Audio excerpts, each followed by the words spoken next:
Alam niyo ba? Assalamualaikum, buenos dias, maayong adlaw, Hap Isabela. This is Christine Lim back at it again with another video.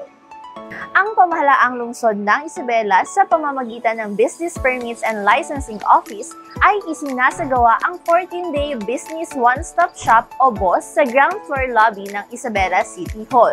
Ang BOSS ay isang programa ng gobyerno kung saan ang mga negosyante at iba pa ay maaaring magtungo upang mag-apply at i-renew ang kanilang business permits sa pamamagitan ng mabilisang proseso gamit ang inilatag na sistema ng Business Permits and Licensing Office.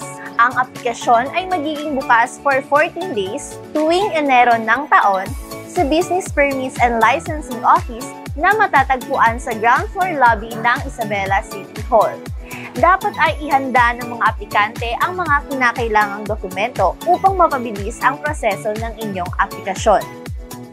Paano nga ba ang pag-apply para sa pag-renew ng business permit? Step 1. Apply. Ipakita ang alinman sa mga katibayan ng annual gross na maaaring kalakip ang mga sumusunod. Audited financial statements of unaudited AFS para sa mga hindi kinakailangang mag-file ng AFS sa BIR. Sinumpa ang deklarasyon ng gross sales o mga resibo o income tax returns. Step 2. Assess and pay. Isahang beses na pagtatasa o assessment ng City Treasury Office at kawani ng Bureau of Fire Protection na may kalakip na pagbayad. Step 3. Release.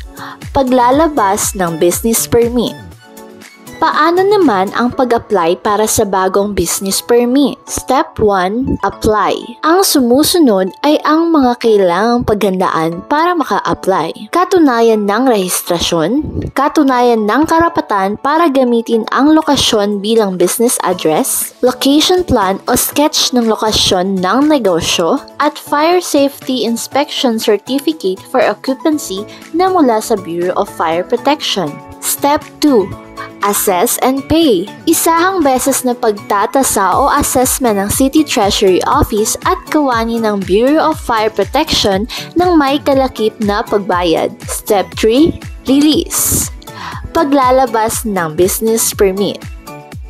Hinihikayat namin ang lahat ng mga negosyante na tiyakin ang kumpletong pag-aayos ng kanilang business permit. Ito ay hindi lamang isang obligasyon, kundi isang hakbang sa mas matagumpay na negosyo.